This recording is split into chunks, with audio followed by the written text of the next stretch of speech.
Richard Fuller, the same question to you, I guess. Do you back Israel's operation?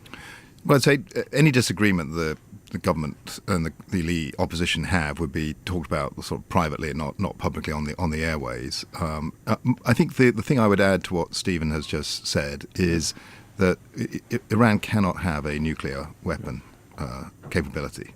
And if the intelligence that the Americans and the Israelis have is that that's very close, I would hope that would be shared with the British Prime Minister, and he would use his judgment in those circumstances to ensure that Iran doesn't have one. Entrenched. Okay. Richard Fuller, I mean, you had an awfully long time to tackle undocumented migration, illegal immigration, whatever you want to call it, and you failed to do so. You are on a particularly sort of weak wicket, aren't you, when you're criticising the government now? Well, it's difficult. That's a fair point, actually. It's a difficult issue, and my time in Parliament, on and off, we go through lots of different laws and changes, and I go back to days when there were illegal colleges, bogus colleges set up for people to come in. Then we had people hanging onto the bottom of trucks or stuffed in trucks going through the tunnel, and now to the channel crossing. So this is a evolving problem where governments take action and then people find a different way. And that's, I think, the problem that the Labour government has with its strategy just about smashing the gangs is, number one, this year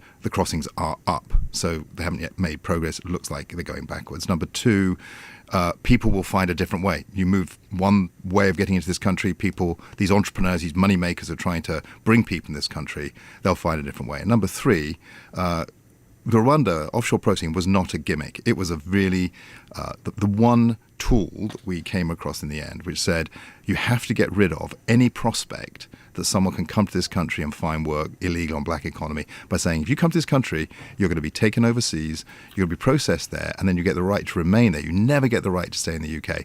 And the Labour government has taken that off the agenda. And I think Chris Philp was right to say that was the best deterrent.